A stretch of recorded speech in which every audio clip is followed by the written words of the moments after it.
noches, soy Omar Mariluz y los voy a acompañar en Nada Está Dicho. Hoy viernes se nos acaba la semana. Vamos a empezar tocando un tema que está pasando desapercibido, que nos estamos olvidando en medio, digamos, por un lado el Mundial de Fútbol, que estamos metidos ahí, pero ha quedado eliminado y probablemente estemos siguiendo lo que pase en los siguientes partidos y toda esta discusión política que ha habido con la ley Mordaza.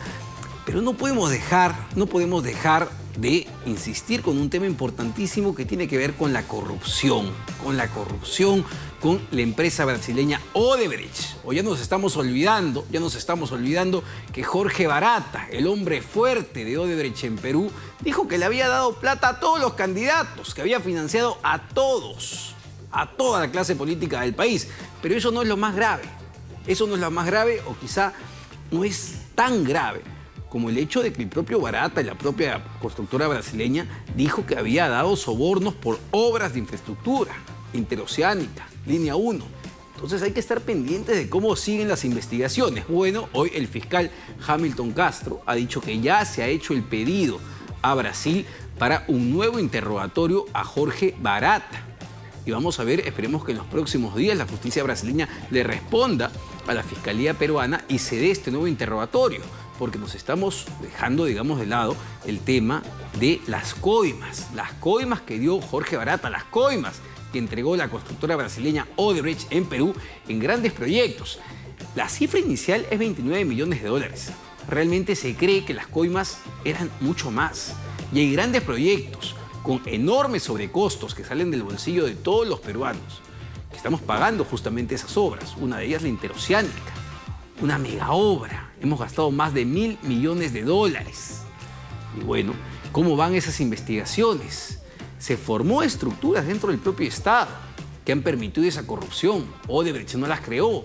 Existían esas estructuras. Hay que preguntarnos, ¿siguen existiendo? ¿Siguen presentes? ¿O ya nos hemos olvidado, por ejemplo, del Club de las Constructoras? Más de 30 constructoras investigadas por la Fiscalía. Una cosa que en su momento denunció el propio presidente Vizcarra, cuando era ministro de Transportes y Comunicaciones. Funcionarios de Provías investigados. ¿Dónde están quedando todas esas investigaciones? El tema de la ley Mordaza, la ley Mulder es sumamente importante, claro que sí. El tema del Mundial también, todo el mundo quiere ver el Mundial, obviamente.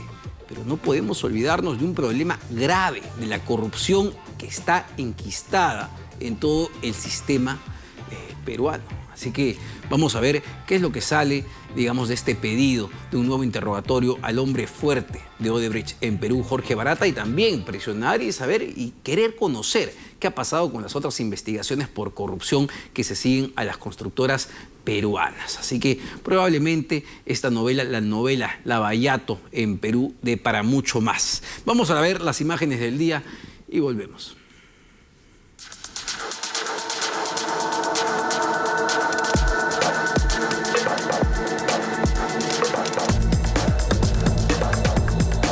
Es simple la lectura de la norma, no regula. El título dice regula, pero cuando se lee, prohíbe. Y otra opción que estamos analizando, que es el tema de la presentación de una medida cautelar.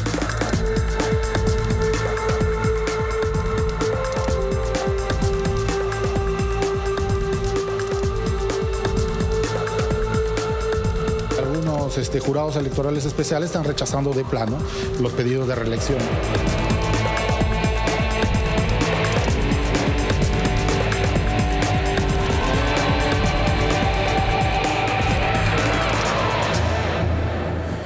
Bueno, para hablar de diversos temas, coyuntura política y también de fútbol, estamos con el ex vicepresidente del Perú, Omar Chejade, y ex procurador anticorrupción, así que también hablaremos de Odebrecht. Pero, Omar, muy buenas noches, gracias por acompañarme. Gracias por la invitación, tocayo. Pero sé que eres un amante del fútbol, claro, y quería pedirte tu apreciación sobre esta selección, que bueno, estamos eliminados, es verdad, yo decía el otro día.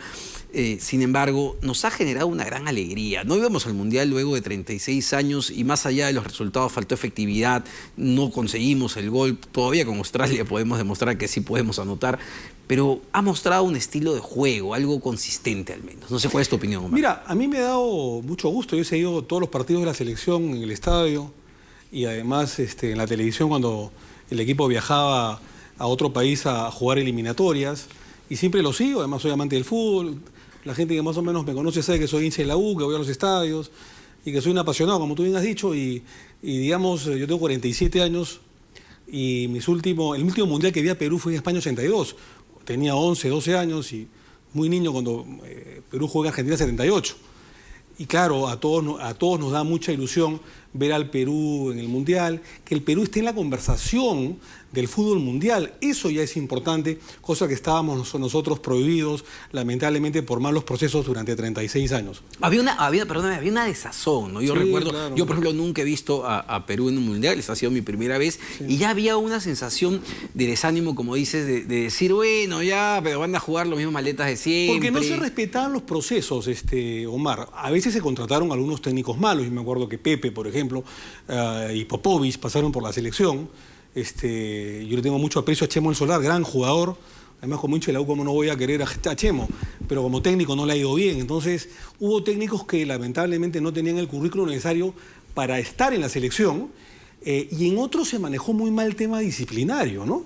Es decir, las malas concentraciones, la falta de compromiso por parte de muchos jugadores que llegaban al país de vacaciones, de jugar en el extranjero, en Europa o en otras partes de América, de vacaciones, de visitar o hacer turismo, de ir al hipódromo, de apostar en el hipódromo, de salir en noches de tour nocturnas, a discotecas, a tomar, a libar licor, o con prostitutas, también hay que decirlo con toda claridad. El club Golf Los Incas, por ejemplo, ¿no? Se convirtió casi en una casa de citas, digamos. Bueno, en fin, eso ya es tema pasado, felizmente, pero no había el compromiso de estas famosas vacas sagradas, ¿no? Es decir, de los famosos Cuatro Fantásticos, que en algún momento se le puso el nombre malhadado nombre como Cuatro Fantásticos, y la verdad que hacían lo que les daba la gana, y también evidentemente habían argollas.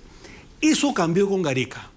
Y cambió ni siquiera al comienzo, cambia prácticamente en la Copa Centenario, después del partido contra Venezuela, que empatamos con las justas y sobre la hora, el 2-2, hubo ese cambio, porque yo creo que una de las personas que mejor ha influido en la selección ha sido Juan Carlos Oblitas, con toda la experiencia de técnico, de jugador, de conocer los camarines, el hablar con Gareca, que es un gran técnico, un gran estratega, una mejor persona, y decirle que eso no puede ir más, que del avión los jugadores que vienen del extranjero tienen que ir directamente a la concentración y comprometerse no solamente en jugar, sino en competir y ganar. Creo que eso caló en los jóvenes, creo que el liderazgo de Paolo Guerrero, el de recuperar a Cueva, de recuperar a Jefferson Farfán. Farfán era un exjugador, Omar. Era un exjugador cuando se fue a Rusia, Arabia Saudita primero. Bueno, en fin, y tener un equipo joven que tenga hambre de gloria. Creo que eso hizo que cambie la mentalidad, el chip de la selección, y como tú bien has dicho, tengamos un estilo definido de juego. Es decir, Perú sabe a lo que juega. Juega ofensivamente, sin descuidar atrás, es un equipo equilibrado, juega al toque, rota bien la pelota sobre el piso, no te da un pase largo simplemente por tirarlo, construye jugadas, y con el típico 4-2-3-1, ¿no es cierto?, que Gareca no lo ha movido, y sobre todo respetando la meritocracia. Es decir, cada jugador tiene su suplente, y cuando ese jugador se lesiona o le sacan una tarjeta doble amarilla, lo reemplaza el suplente. Y no hay esos cambios de posiciones que hay, por ejemplo, con Marcarián. Un buen técnico, pero que se dejó llevar por los nombres. Es decir, si los Cuatro Fantásticos estaban, tenían que jugar los Cuatro Fantásticos a desmedro de otras posiciones y de otros jugadores. Acá Gareca dijo no, y lo respetó en el Mundial. O sentando en el primer partido a Guerrero, o sentando en el segundo a Jefferson Farfán para recién colocarlos en el segundo tiempo. Eso se llama liderazgo.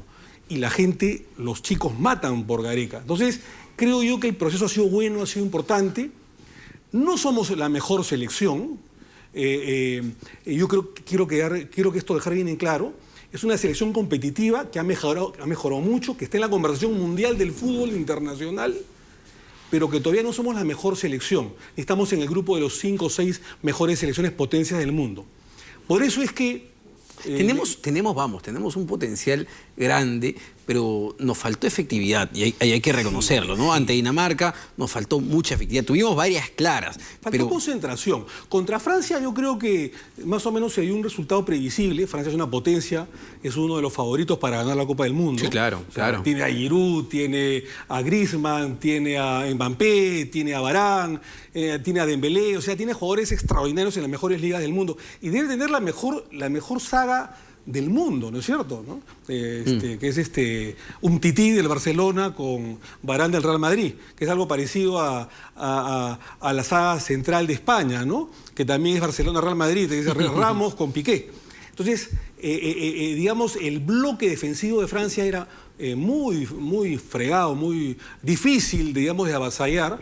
Y es evidente que cuando nos hacen un gol, después de Guerrero haber fallado la única posibilidad importante del primer tiempo, era ya difícil, digamos, avasallar ese bloque defensivo que planteó Francia. El partido fue contra Dinamarca. Nosotros creo que hemos perdido la clasificación. Fue determinante ese partido, ¿no? Claro. Ese penal fue determinante a nivel emocional también, creo.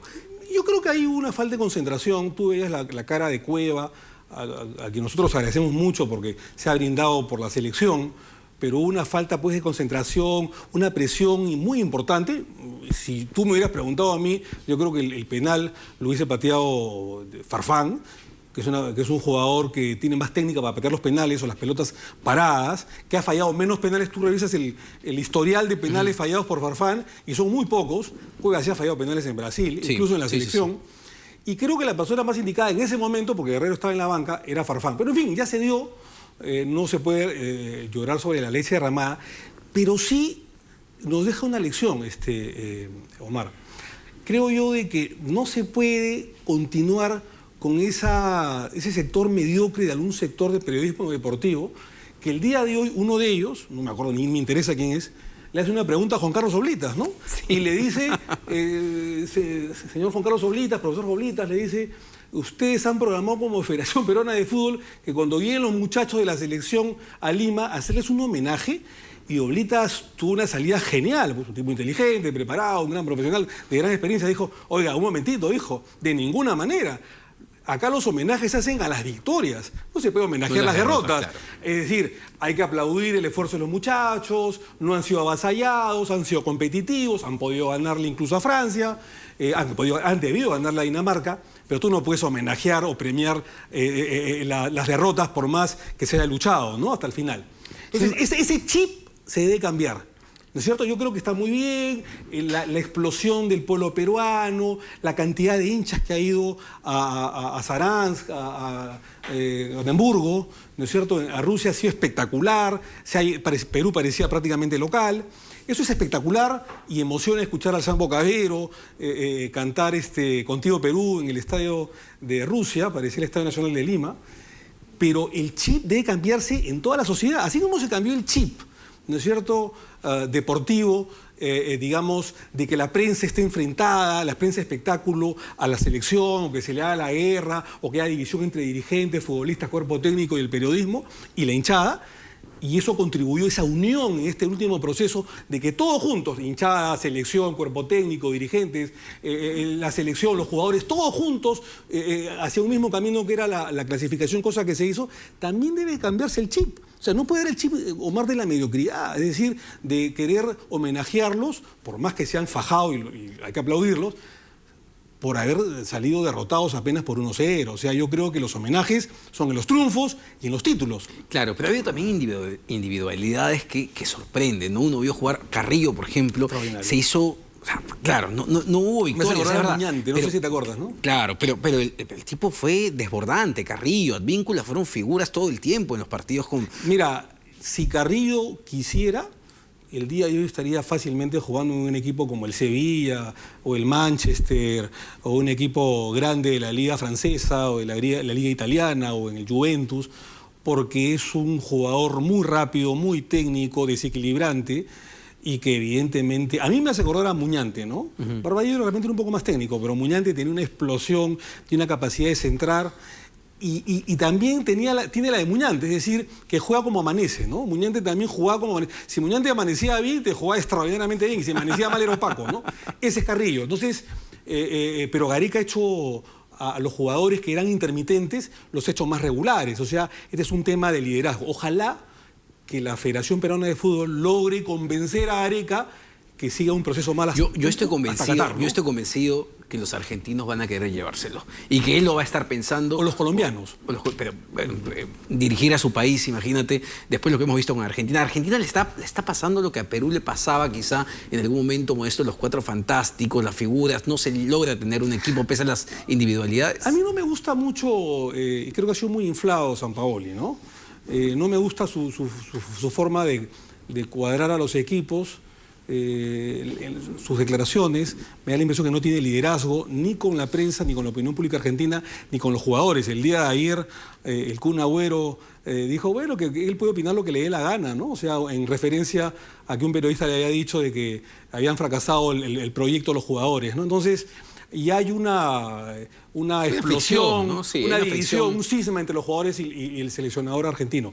Pero en todo caso, es evidente que si la AFA quiere sustituir a Sampaoli por Gareca, Gareca va a aceptar, no tengo la menor duda, ¿no? Ahora, hay que esperar todavía a la selección argentina, porque hoy día ganó Nigeria. Sí, ganó Nigeria, tiene todavía una posibilidad. Y digamos, si grande, ¿no? Argentina le gana a Nigeria, que no es nada descabellado, y se dan otros resultados como que, digamos, Islandia empate o pierda con Croacia, que tampoco es nada descabellado, Argentina puede pasar como segundo, y por ahí puede seguir pasando porque tiene grandes jugadores. O sea, las individuales que tiene Argentina no la tienen muchos equipos, ¿no? O sea, tiene al Kun Agüero, tiene a Higuaín, tiene a Messi, el mejor jugador del mundo, en fin, a Mascherano y a otros jugadores que la gente admira. Entonces, y tiene banca. El tema es que no hay un liderazgo, digamos, como sí lo hay en el equipo peruano. Con Gareca hay un orden de juego en Perú, una disciplina táctica, pero sobre todo un compromiso, digamos, de los seleccionados. Ojalá, para terminar, Tocayo, que Perú regrese con un triunfo contra Australia, ¿no? El día de hoy escuchaba a Juan Carlos Oblitas, muy bien, me saco el sombrero por Juan Carlos, además es crema, ¿no? Haberles dicho a los jugadores que su experiencia personal fue muy ingrata cuando él terminó los mundiales de Argentina 78 y España 82, en la que comenzó muy bien el seleccionado y terminó goleado con Argentina 6-0 el 78 en Rosario y 5-1 con Polonia en Vigo, me parece, o en La Coruña. Y que la selección llegó al aeropuerto nacional Jorge Chávez entre pifias, ¿no? E insultos, cuando comenzó bien esos procesos, ¿no? Y además teniendo grandes jugadores. Y que la idea era ganarle a Australia. Porque ganándole a Australia, no es que estas derrotas vayan a quedar de lado, porque es una eliminación finalmente en primera ronda. Es la de honor, ¿no? Es la de honor. Pero es la de honor. Y es meter un gol en el Mundial. No hemos metido todavía ni un gol. Claro, O sea, entonces, no nos hemos visto con el arco. Es lo terrible. Tenemos que puntuar y tenemos que meter goles, o por lo menos un gol. Que creo que Perú está en las condiciones, si juega como lo hizo contra Francia y sobre todo como contra Dinamarca, creo que Perú está en cualquier opción de ganarle fácil, no fácilmente, pero por lo menos tranquilo, cómodamente a Australia, que también es un buen equipo, ¿no? Pasemos a la coyuntura política, Omar. La Fiscalía ha anunciado que va a incluir al expresidente Humala en el caso de la investigación del gasoducto del sur, un megaproyecto que se dio justamente en el gobierno del expresidente Humala, un proyecto de 7.500 millones de dólares, donde sin embargo, y esto es lo curioso, Odebrecht no reconoció nunca que entregó una coima. ¿Cómo crees, digamos, empezando ese tema puntual de un gobierno donde tú participaste y empezaste en una bancada como la nacionalista, cómo ves el avance de las investigaciones en el caso Lavallato? Mira, a mí me parece que el tema del gasoducto del sur ha habido de todas maneras coima por Odebrecht. Es la obra más faraónica que hubo, no solamente en el gobierno de Humala, sino en los últimos gobiernos que han habido en el país. Debe ser la más grande, ¿verdad? Sí, debe ser la más grande. 7.500 millones de dólares, debe ser la más grande.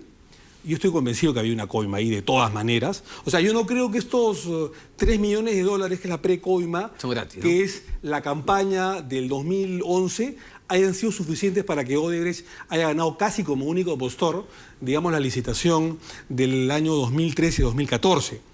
Y ahí se me vienen a la memoria, Tocayo, algunas anécdotas importantes, ¿no? Como, por ejemplo, Nadine Heredia ponía con Humala al vocero de la bancada, cómo monitoreaba para que uno de sus preferidos allegados o alleros sea el presidente del Congreso de la República en ese momento, cómo se sacaban ministros de Energía y Minas, por eso que está comprometido aparentemente Eleodoro Mayorga, sí. Y a nosotros nos llamaron a la bancada, en ese momento estábamos ignorantes del tema, en el año 2013, 2014. Y Jorge Merino también. No teníamos por qué desconfiar en ese momento del presidente de la República porque creíamos en sus buenas intenciones, pero nos llamaron a rajatabla a defender a Eleodoro Mayorga. ¿no es cierto? Y nos pusieron a Leodoro Mayorga y después nos enteramos que Nadine Heredia había cambiado a la gente de Proinversión por indicación del Ministerio de Energía y Minas, y cómo se manejó en el Congreso de la República el blindaje de Leodoro Mayorga para que no sea censurado. Entonces se me vienen a la mente todas esas movidas que hubo desde el Ejecutivo. Y claro, pues, ya había habido una colusión en ese momento con la gente de Odebrecht y nos utilizaban a nosotros como parlamentarios del oficialismo en ese momento para blindar a la gente del Ejecutivo y a la gente de Proinversión para que se diera en ese momento la licitación del gasoducto del sur. Por eso que a mí no me queda la menor duda de que ha habido una coima. ¿Por qué Odebrecht no ha dicho nada? Es muy no sencillo. le conviene, pues, ¿no? Es muy sencillo esto. ¿Por qué no le conviene? Claro. La cláusula anticorrupción que había. Además, una cosa. Cuando Odebrecht empieza a hablar, porque no, ha dicho la verdad, pero no toda la verdad, lo dice en diciembre del año 2016, ¿correcto? Sí, 16, fines de 2016. ¿No es cierto? Porque ya en Estados Unidos había habido un proceso de colaboración. ¿Por qué lo dice en el año 2016? Porque en el año 2016, en diciembre, pleno gobierno del PPK, todavía no se había caído la obra del gasoducto del sur a favor de Odebrecht. Todavía con PPK, a pesar de las denuncias e investigaciones, todavía estaba vigente. Entonces, claro, Odebrecht dijo, bueno, hablaré sobre los 3 millones de dólares de la campaña, pero no voy a hablar de la coima millonaria que he dado antes. Y recuerda algo que me parece clave, digamos, la actitud que tuvo el expresidente Kuczynski. En su momento, cuando se le consultó a Pedro Pablo Kuczynski sobre Odebrecht, la defendió. Y dijo, bueno, Odebrecht, no todo lo que he hecho es malo. Así es. Y tratando de defender justamente algunas obras donde todavía tenía continuidad. Luego, la de gasoducto, pues fue un escándalo porque no tuvo financiamiento. Cuando se cae Odebrecht es 2 meses después de esa declaración, en febrero del 2017. Exacto. Pero cuando ellos dan la declaración de la colaboración eficaz es 2 meses antes, cuando ellos todavía pensaban salvar la obra del gasoducto del sur. Y porque además, si ellos hablan de que ha habido una coima millonaria en el gasoducto del sur, entonces pues las reparaciones civiles y las indemnizaciones contra Odebrecht serán millonarias. Entonces, por más colaboradores que ellos sean, no te van a decir toda la verdad. Yo estoy seguro que esa obra en coimas no te costó 3 millones de dólares en campaña, que pues una precoima, por supuesto. Te costó muchísimo más previa a la licitación que me parece que se dio en el 2014, ¿no? Bueno, pero ¿cómo ves el avance de la investigación? Yo empezaba el programa justamente con esto, porque sí, vemos un avance en lo que es investigación por financiamiento de campaña, ¿no? Donde Barata dijo, le dimos $1 millón a Keiko Fujimori, le dimos 3 millones a Ollantumala, le dimos $300.000 a Alan García, 3 millones de dólares a Susana Villarán, a PPK también se le dio a todo el mundo. Eso es financiamiento. Sí. Y eso se trata de, digamos, evaluar como lavado de activos. Eso es una cosa. Lo otro es las coimas, donde se le dio a funcionarios. Correcto. Donde tenemos que entender qué tipo de estructuras se crearon dentro del propio Estado para corromper.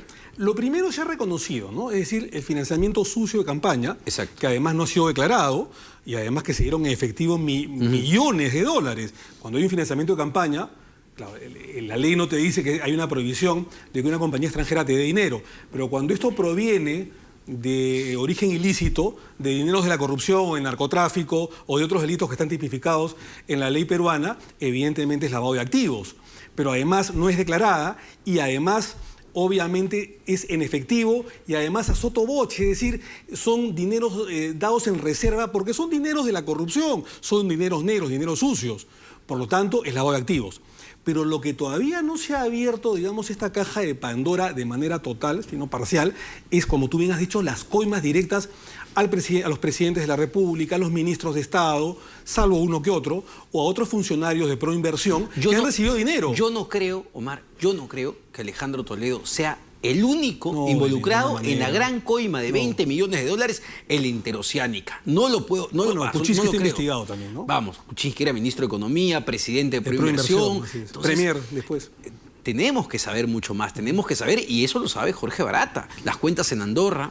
Mira, yo lo que creo es que el Ministerio Público, lamentablemente, hay muy buenas intenciones de los señores fiscales de la Nación, de algunos fiscales, pero la logística, la estructura y la capacitación que existe todavía en el Ministerio Público peruano es muy incipiente si lo comparamos con Estados Unidos, con Suiza, con Brasil, por ejemplo, en que ya hay gente muy capacitada, muy preparada, que tiene toda la logística, los empleados, los fiscales adjuntos, o sea, todo un equipo capacitado que trabajan con el fiscal ad hoc.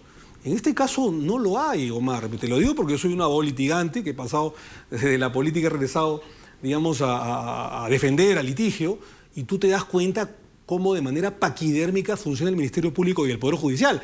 Ante eso se enfrenta al monstruo de la corrupción internacional, ¿no es cierto? No solamente de Odebrecht, de OAS, de Camargo Correa, de otras compañías que también han infestado la política nacional, ¿no? Era más fácil, y a veces hago esta evaluación, era más fácil investigar el tema de financiamiento de campaña que los casos de corrupción ya declarados, donde han admitido que entregaron sobornos.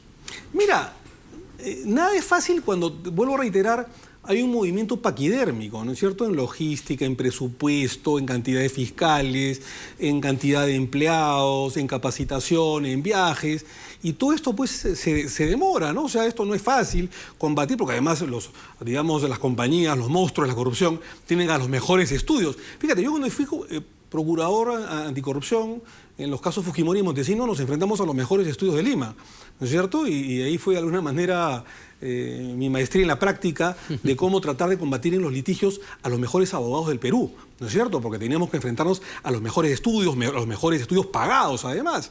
Entonces, no fue una tarea fácil, pero aprendimos. Pero en esa época, Omar, los gobiernos, te parecerá contradictorio, de Toledo y el de Paniagua, que comenzó todo este sistema anticorrupción contra la corrupción de la época de Montesinos y Fujimori en la década de 90, colaboró mucho con la Procuraduría Anticorrupción y con el sistema anticorrupción. ¿Este gobierno? Me da la impresión que en los últimos años eso se ha ido diluyendo. No sé si por un interés de tratar de sabotearlo en logística, económicamente, en algunos casos creo que sí, o en otros casos porque no se dan cuenta los ministros o las personas que han pasado por el Ejecutivo a quienes nos estamos enfrentando, ¿no es cierto? Como se dice en derecho penal, en el derecho penal del enemigo, porque hay el derecho penal del enemigo, que son los abogados que de alguna manera defienden temas de corrupción, ¿no? Claro, porque en el caso de financiamiento de campaña, claro, los fiscales, los jueces se están metiendo con partidos políticos, pero en el caso de las coimas, donde se entregó y donde ha habido sobrecostos, te estás metiendo no solamente con funcionarios, que todavía muchos de ellos pueden seguir trabajando, también, ¿no? Empresarios, peruanos, con estudios de abogados, como dices, favor. la cantidad de árbitros, entonces... Y a veces comisiones también, hay que decirlo, entonces, porque uno nunca sabe, ¿no? Yo digo, bueno, debe ser una cosa no tan sencilla, me imagino, para los fiscales meterse con todo ese aparato creado para delinquir. Y te voy a decir, porque ahora que he regresado al litigio ya como parte defensora, a veces justos pagan por pecadores, ¿no? Porque hay personas inocentes que las ponen en la misma bolsa de la investigación, ¿no es cierto? Y sufren prisiones preventivas porque no tienen padrino, o sufren de alguna manera un proceso judicial injusto porque estuvieron cerca y no participaron, y los verdaderos peces gordos están libres, cuando gente que no ha tenido nada que ver está o en cárcel o en prisiones preventivas o en un proceso de investigación. Lo que te quiero decir es que no solamente es meter por meter, sino que hay que tener la capacidad cognitiva, intelectual, de investigación, de ser muy justos a lo del Ministerio Público y del Poder Judicial, de no abusar también del derecho, porque hay que también ponerse del otro lado del esquema de juego, digamos, ¿no? Bueno, justamente, digamos, el expresidente Humala ha podido victimizarse porque hasta el momento no hay una acusación fiscal. Vamos, el fiscal Vela dice que ahora... Aunque no es necesario imponer una medida de prisión preventiva, ¿correcto?, y que obligatoriamente o previamente haya una acusación fiscal. La prisión preventiva la puede dictar el Ministerio Público, a pedido no de la Procuraduría o de las partes, simplemente cuando se abre o se formaliza la investigación preparatoria. Es decir, también los abogados de los Humala Heredia han tratado de decir, oye, pero si no hay acusación, ¿por qué hay prisión preventiva? Legalmente eso no tiene nada que ver. O sea, puede haber prisión preventiva, basta que se formalice la investigación preparatoria. Mira, lo que es un exceso es que el Ministerio Público no haya formalizado hace mucho tiempo atrás una acusación contra ellos. Claro, porque lo dijeron cuando ellos fueron a cárcel en julio del año pasado, hace un año aproximadamente, de que en agosto o septiembre se iba a formalizar la acusación. Después se dijo que iba a ser en noviembre y en diciembre. Cuando estaban por salir en abril dijeron que en marzo. Y ahora dicen que es este año. Por favor, o sea, ¿de qué estamos hablando? Por supuesto que hay una actitud paquidérmica, lenta en el Ministerio Público, te lo he dicho hace un rato, Omar.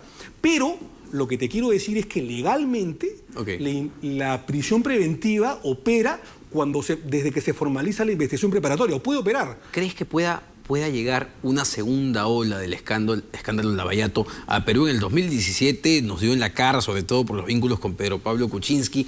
¿Puede venir una segunda ola si es que Jorge Barata decide declarar sobre los temas ya vinculados a sobornos en obras públicas?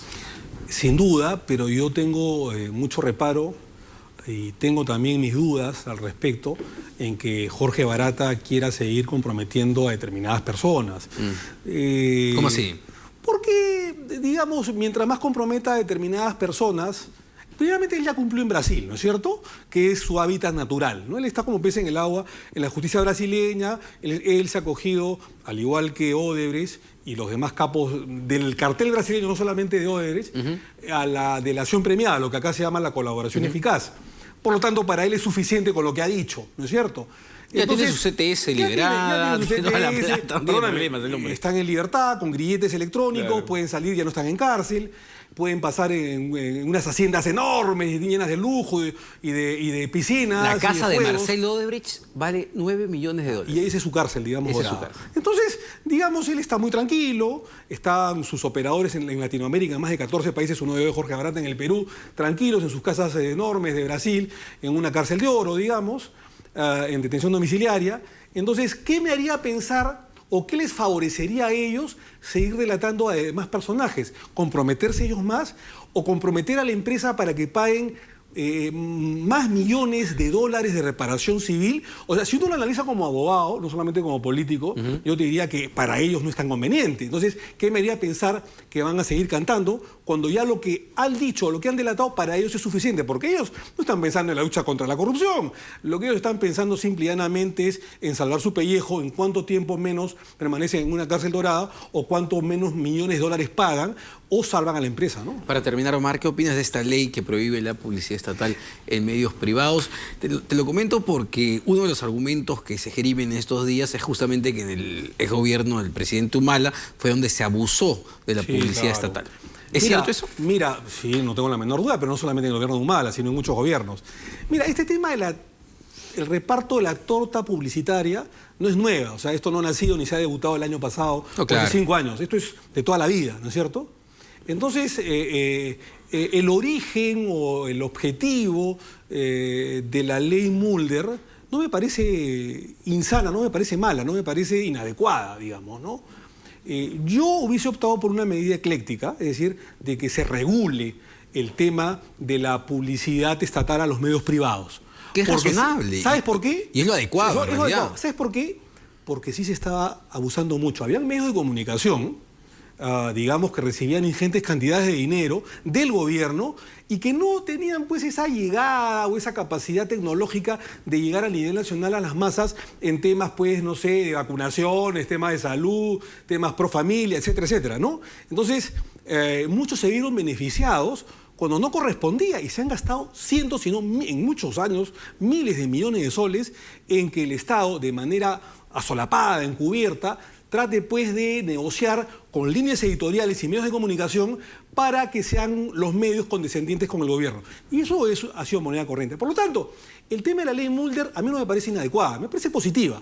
Pero yo creo que como una medida ecléctica se pudo regular en vez de prohibir al 100%. En todo caso, falta la reglamentación, tengo entendido que hay una acción de inconstitucionalidad, pero creo que en la reglamentación, Omar, para terminar, puede estar la solución. Porque una ley no funciona si no tiene su reglamento al costado. Hay leyes importantísimas, muy buenas, pero que cuando no se reglamentan es ley muerta.